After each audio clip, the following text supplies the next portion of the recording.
Professora, bom dia. Se você está conseguindo me escutar, a gente não está conseguindo entender nenhuma palavra do que você fala. Tanto que está travando.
Professora, você me escuta? Se você conseguir me escutar, responde no chat lá, porque sua voz tá muito travada. Tipo, fica só uns chiadinhos, sabe? Nem chega a voz pra gente. Então, pelo jeito é o microfone dela mesma, Ana Flávia, porque eu consigo te escutar, Então, eu acho que é a internet dela, Murilo. né? Talvez. Não, não, se fosse a internet, eu acho que ia travar, cortar a voz e voltar. No meu telefone tá estourando toda vez que ela fala. É verdade, pode ser o microfone, talvez.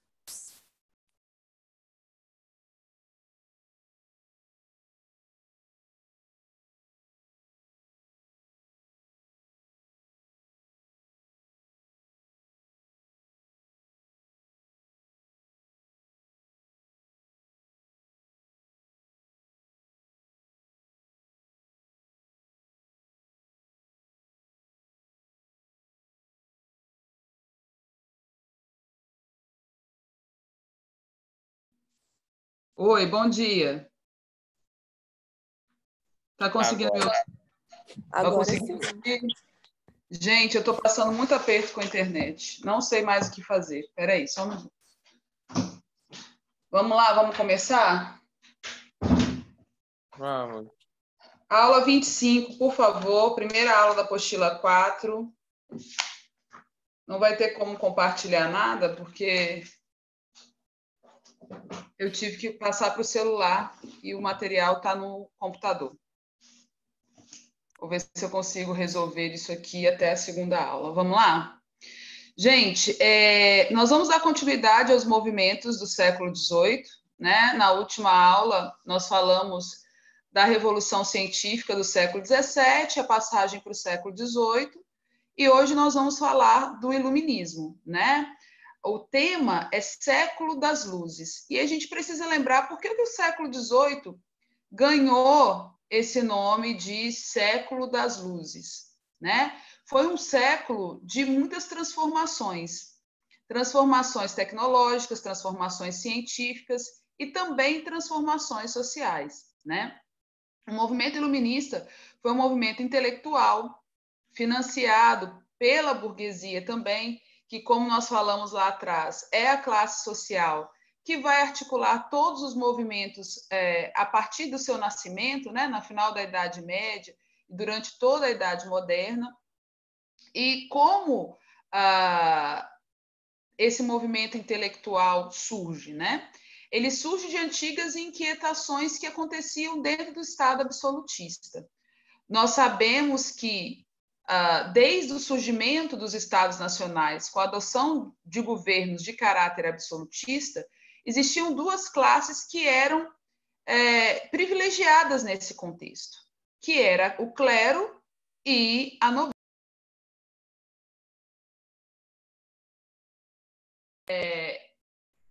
Vai aumentando de acordo com os eventos que nós estudamos lá atrás, né? A Revolução Científica, ela já questiona algumas posturas, a Revolução Inglesa rompe com o absolutismo 100 anos antes da maior parte dos territórios que adotavam o absolutismo, porque a última aula que nós tivemos foi sobre a Revolução Inglesa, e eu falei para vocês que a Revolução Inglesa ela rompeu com o absolutismo. Isso fez com que a Inglaterra ingressasse no século XVIII sem o mercantilismo, e sem o mercantilismo, a burguesia inglesa se potencializou, né? Fazendo com que a Inglaterra chegasse no século XVIII muito bem economicamente falando, né? E mais aberta politicamente também, né? E aí, o que nós vamos vivenciar com o movimento iluminista? O questionamento da estrutura absolutista, dos privilégios, do ponto de vista político, econômico e social. Porque nós sabemos que o Estado absolutista ele tinha uma influência muito grande em todos os setores, né? Principalmente por estar próximo a igreja, isso fez com que a influência dentro da sociedade fosse muito maior, né? Então, nós estamos na França do século XVIII, lembrando que a França do século XVIII vivia a dinastia de Bourbon, uma dinastia poderosa, contudo, era uma dinastia que gastava demais, se fizeram com que ela entrasse em dificuldade financeira lá na frente. Então, nós estamos aqui caminhando para os movimentos que no final do século XVIII vão trazer um rompimento histórico, né? Que é a Revolução Francesa, que marca aí o fim da... O que nós vamos pensar agora? Eu já falei para vocês do ponto de vista histórico, né, do movimento que nós estamos passando do século XVII para o século XVIII. Nós vamos falar agora de como se estruturou esse pensamento. O que o iluminismo questionava? Bom, o iluminismo questionava o privilégio do clero e da nobreza, a manutenção de impostos feudais, a influência da igreja dentro da sociedade, principalmente naquela questão da teoria do direito divino dos reis, que nós falamos lá atrás em absolutismo, né? A verdade estabelecida pela fé, né, que foi tão questionada também durante esse momento, a manutenção da estrutura feudal no Estado moderno, que acontecia ainda, né? Como eu disse para vocês lá atrás, nós estamos revisando esse conteúdo, mas a Revolução Francesa presenciava, durante a Revolução Francesa, a manutenção de impostos feudais, né? Então, existia aqui abismos sociais, uma estrutura cuja base da sociedade, que era a burguesia e os camponeses, sustentavam a minoria da população, que era o clero e a nobreza, e esse sustento dessas duas classes privilegiadas era feito através de um esforço, de um sofrimento muito grande da base da sociedade, que continuava pagando impostos elevadíssimos, né? Então, a partir disso, nascem pensadores, né? Vai nascer aí teorias que tentam diminuir, né? Aliás, que tentam alertar para o que estava acontecendo e questionando ao mesmo tempo essa estrutura, ok? Vamos lá para a página 3, que nós já falamos um pouquinho sobre a questão científica lá no outro capítulo. Vamos para a página 3, porque aí nós vamos falar diretamente dos teóricos, tá bom? Não vai dar aqui para compartilhar a tela, mas dá para vocês acompanharem aí pelo material, né? Primeiro que nós vamos falar aqui é Montesquieu. Montesquieu é o que cria a base para a reestruturação do poder. Nós falamos em absolutismo monárquico que o poder estava todo na mão do rei. Quando nós falamos em poder, nós estamos falando de uma estrutura que executa, legisla e julga. Esses dias eu estava na internet, né, no Instagram, observando umas críticas em relação a uma aula que a Gabriela Prioli deu para a Anitta. Que a Anitta, né, não sei a idade dela, mas ela não sabia essa estrutura que a gente estuda quando fala de política, né? E as pessoas criticando o fato dela ter aquela idade e ter tantas dúvidas sobre a estrutura política do Brasil. Na verdade, essa dúvida é uma dúvida muito recorrente. A maioria das pessoas não sabem quais são as funções de cada um dos poderes. O que você precisa compreender é que durante o período absolutista, todos esses poderes estavam na mão de uma pessoa só. E Montesquieu, o que ele faz? Ele traz uma nova estrutura, né? E com aquela frase, só o poder pode limitar o poder. Quando ele fala desse poder, ele está falando da relação dos três poderes, o executivo, o legislativo e o judiciário. Mas ele também está falando da participação popular, ao meu ver, né? Porque dentro do absolutismo monárquico, o rei não estava submisso a uma constituição. Portanto, o Estado agia conforme a vontade desse rei. Então, Montesquieu diz o seguinte, que a divisão dos poderes seria a forma ideal de administração do Estado. O executivo, a palavra já fala, executar. É aquele que vai colocar em prática as decisões tomadas pelo legislativo. Quem representa o executivo nessa estrutura? Hoje nós temos 3 níveis, né? O municipal, o estadual e o federal. Então, no nível executivo é o prefeito, municipal, perdão, é o prefeito, estadual é o governador e federal é o presidente da República. Dentro do poder legislativo, legislar é o quê? Criar leis, fiscalizar o executivo, né? E buscar as soluções através de leis, né? Para os problemas cotidianos da sociedade. Então, nós temos uma Constituição, a nossa última Constituição é a de 1988, de lá para cá, várias emendas foram feitas dentro dessa Constituição. Quem cabe a isso? 3 níveis, tá? Dentro do município, cabe aos vereadores, no estado, os deputados estaduais, e a nível federal nós temos 2 casas, porque o nosso legislativo é bicameral, possui 2 casas.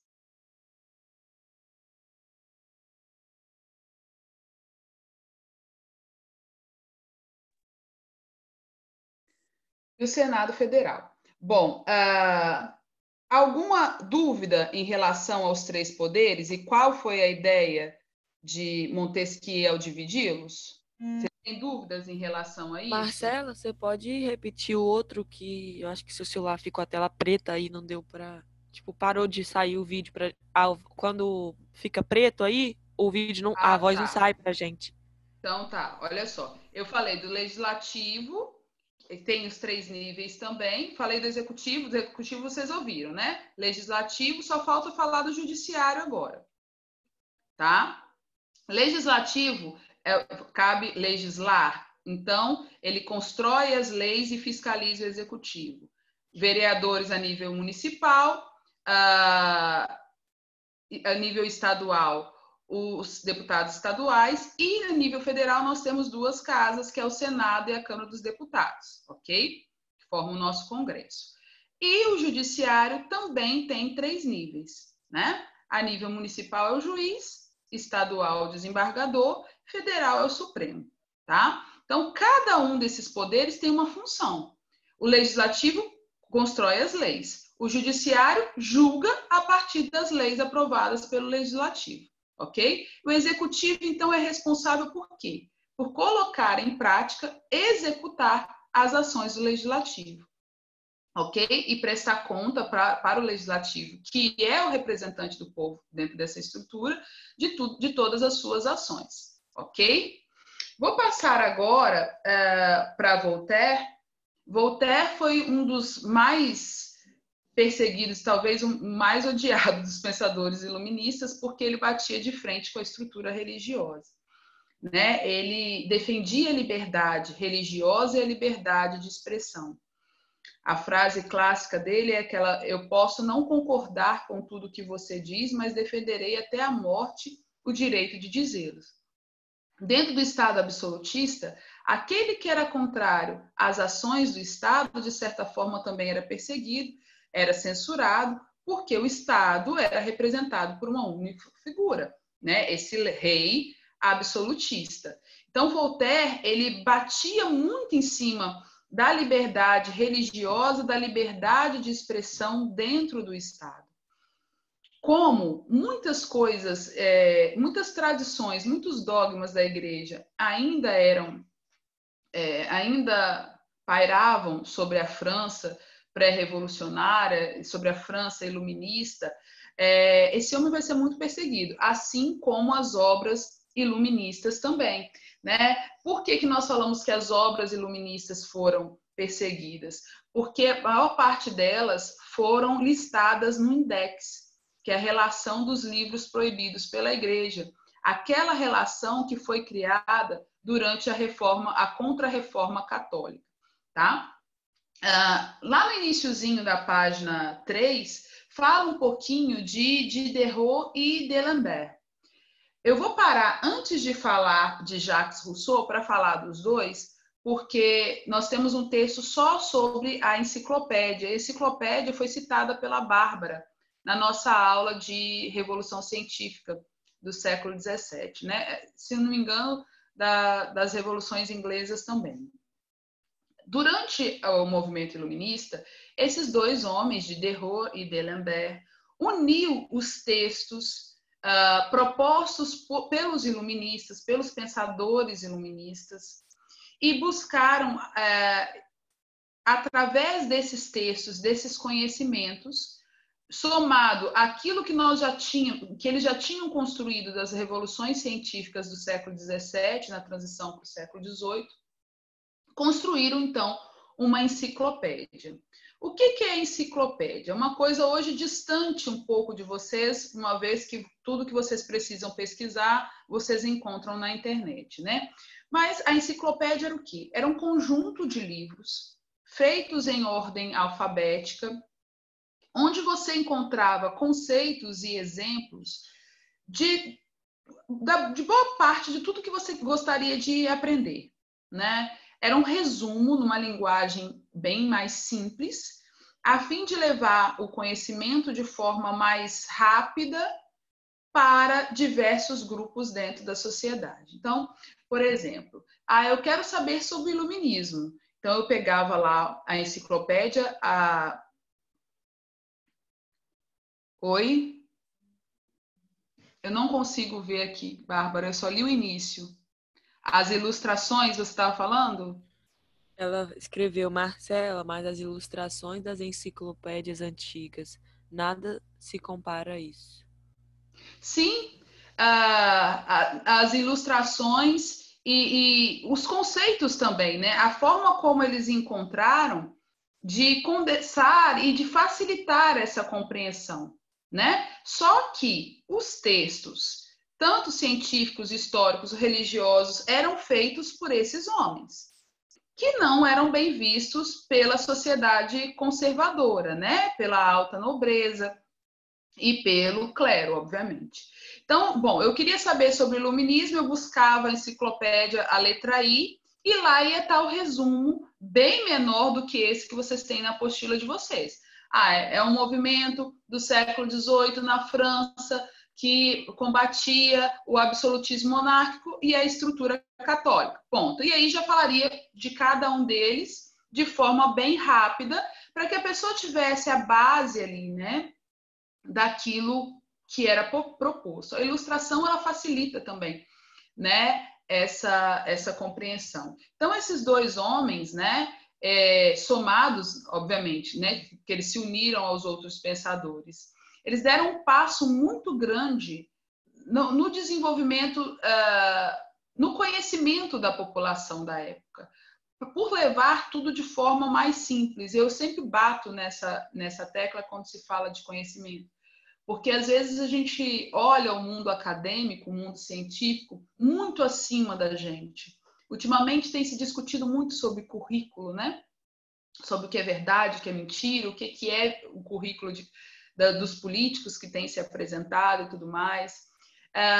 Eu confesso que currículo cheio de títulos não é uma coisa que me enche os olhos, se aquilo que você propôs no seu estudo não mudou a vida de alguém.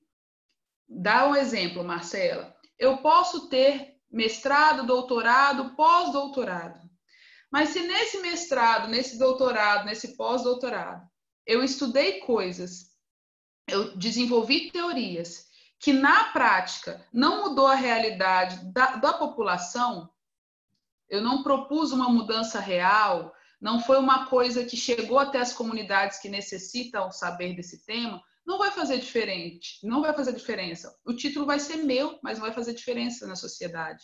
O que adianta ser pós-doutor se aquilo que eu estudei não é de relevância para a população que pagou o meu doutorado no sistema público, por exemplo, o meu pós-doutorado? Então, quando eu falo desses homens, principalmente da construção da enciclopédia, eu falo com uma admiração muito grande. Por quê? Não foi uma base intelectual acima do povo, sabe?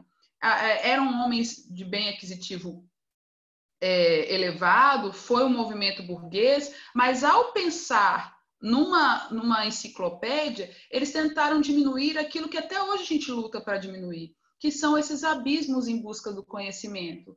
Hoje vocês estão aqui tendo aulas, 4 aulas por dia, vocês têm acesso a tudo na internet, mas vocês sabem que a maior parte da população não tem isso, que muitas pessoas estão sendo prejudicadas nesse momento, né? Então, passaram-se 300, 400 anos, mas as coisas continuam mais ou menos da mesma forma, né? A gente continua lutando por causas muito parecidas, né? A enciclopédia, ela vem buscar romper, mas olha só que contradição.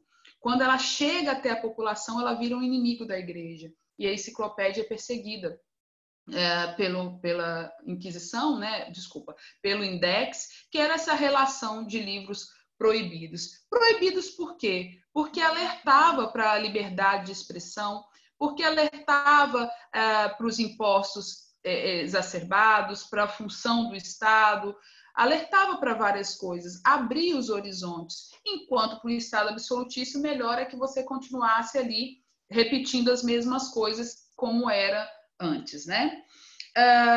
Tem mais um pensador aqui que, para falar dele, eu gostaria de voltar lá em absolutismo.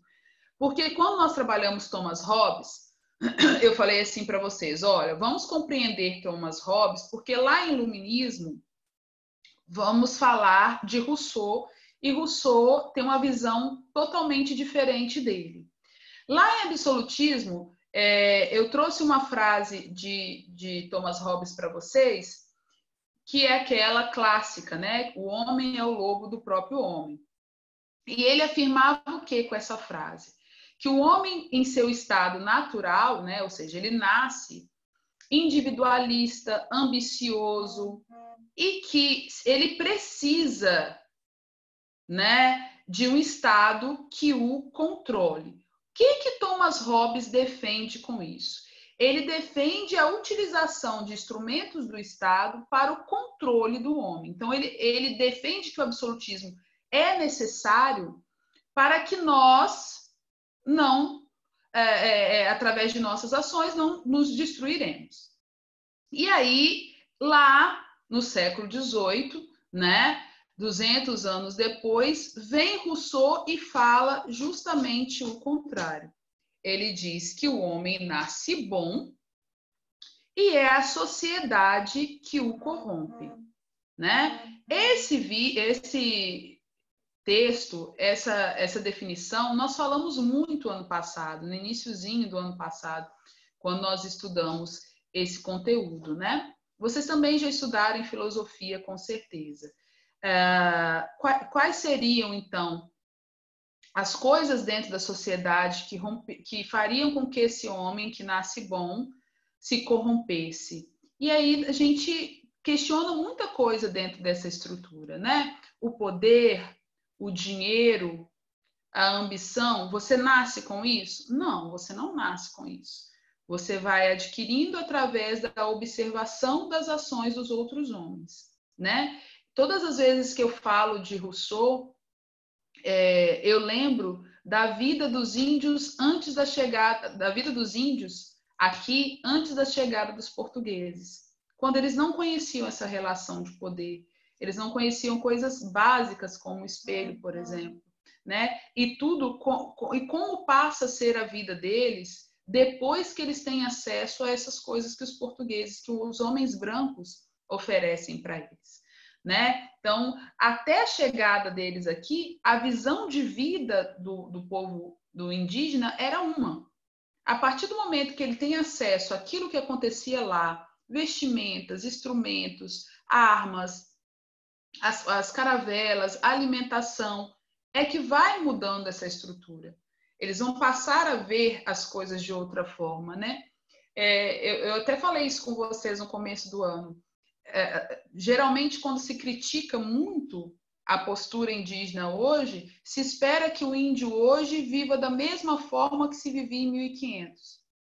Sendo que nem os portugueses, que já chegaram aqui com tecnologias muito avançadas, vivem da mesma forma que viviam em 1500, né? Então,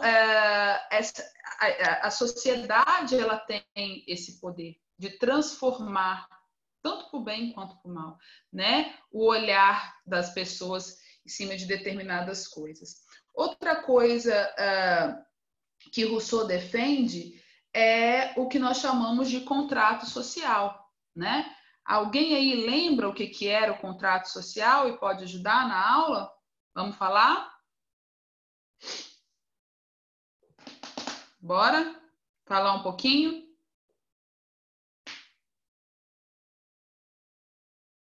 Ana, Bárbara, Alice,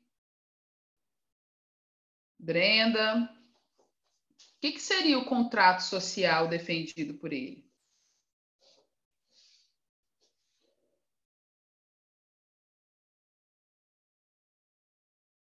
Seria aqui Bárbara está falando no chat. Oi, Murilo. Bárbara está falando no chat. Lê para mim, por favor, Murilo. Tá. Deixa eu ver se ela vai postar mais alguma coisa. Tá. Seria aquilo de sacrificar as liberdades individuais de certa forma em prol da sociedade. Por exemplo, prol da sociedade. Por exemplo. Isso, a defesa da soberania popular, né?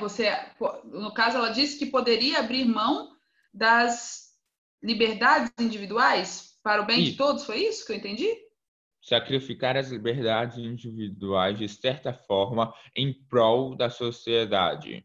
Sim, ele narra isso, levando em consideração que é necessário a soberania popular, né? Ou seja, que a população participe e que as decisões dessa população, ou seja, da maioria, que seja levada em consideração. E que cabe ao cidadão, né, para a manutenção de toda essa estrutura, o saber do que é o seu direito e qual é o seu dever. Então, é um contrato do Estado com o cidadão e do cidadão com o Estado, ok? O Estado, no caso, seria mantido pelas decisões da população. Essa população, por sua vez, colaboraria respeitando as leis, sendo cidadão, obviamente, né? Tendo consciência dos seus deveres e dos seus direitos, né? Por isso, Rousseau é considerado o pai da democracia moderna, né? Ele não só repete aquilo que foi dito lá atrás, no nascimento da democracia, como ele também acentua o que é a cidadania e qual é o papel do cidadão dentro da manutenção da estrutura do Estado, ok? Bom, para fechar, nós vamos falar das consequências desse movimento, né? Esses caras escreveram várias obras, debatiam. Isso mudou em quê? Bom, do ponto de vista econômico, nós vamos ter outro pensador dessa época, chamado Adam Smith, que era a favor do liberalismo econômico. Ele era contra o mercantilismo, contra as ações do Estado dentro da economia. Então, ele vai escrever, vai falar sobre a livre concorrência, né? Vai falar sobre a livre concorrência e dentro dessa estrutura da livre concorrência, ele vai, como eu posso dizer, ele vai influenciar grupos econômicos a buscar a diminuição desse Estado, porque o mercantilismo, ele privilegiava o Estado, a manutenção do Estado absolutista, mas ele dificultava economicamente a burguesia, né? A princípio, o absolutismo foi bom, porque ele trouxe moeda, ele trouxe peso, ele trouxe medida, mas o aumento do poder do rei sobre a economia fez com que isso, com o tempo, prejudicasse o desenvolvimento da burguesia. Por isso que esses movimentos que nós vamos estudar, já estamos estudando, foram financiados pela burguesia, que queria uma participação política e uma liberdade econômica maior, tá? Do ponto de vista governamental, alguns líderes vão começar a ouvir um pouco das ideias iluministas e adotar dentro do seu estado, né? Esses líderes nós vamos chamar de déspotas esclarecidos, que eram líderes econômicos, políticos, reis ou então ministros desses reis, que começaram a utilizar algumas coisas narradas pelos iluministas. Na nossa história, né, na história do Brasil, que nessa época ainda era colônia de Portugal, nós temos um representante do Estado português, me falhou o nome dele aqui agora. Meu pai, me fugiu o nome. Esqueci o nome dele, não está aparecendo aqui para mim. Que vai, por exemplo, expulsar os jesuítas das colônias por não querer mais essa influência católica. Vai trazer a obrigatoriedade do ensino primário para Portugal, e depois a Espanha adota também, e o Brasil, com o tempo, vai começar a se desvincular daquela educação católica, diminuindo a influência do catolicismo na estrutura. A Catarina I da Rússia também, vários líderes começaram a adotar algumas práticas do iluminismo. Esses líderes nós chamamos de déspotas esclarecidos, ok? Tem alguns textos complementares aqui que eu vou pedir para que vocês leiam, está lá no Alunos Book já, né? Que é essa nossa última aula antes das férias. Tem 2 textos complementares, um no início do capítulo e outro no final, para que vocês possam complementar também o estudo, né, o conhecimento que você já possui sobre o iluminismo. Danilo? Ei, Marcela, bom dia. Bom dia. Tudo bem? Tudo jóia. Tá baixo para mim. Prometido, coloquei no grupo ontem, que hoje eu... Tá baixo? Tá no máximo aqui. Tá um pouquinho travando, pessoal? Tá um pouquinho travando. Tá travando um pouquinho, mas dá para ouvir. Tá, deixa eu ver qual é a internet.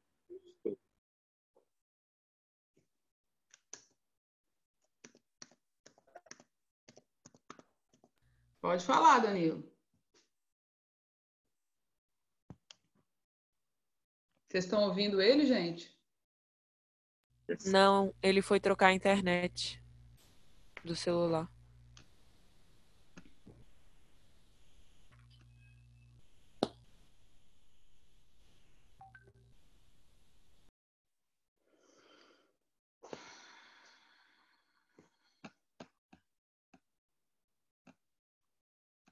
Linhares é assim, choveu 1 minuto, nem começa a chover direito, a internet já começa a ficar ruim. Meu Deus.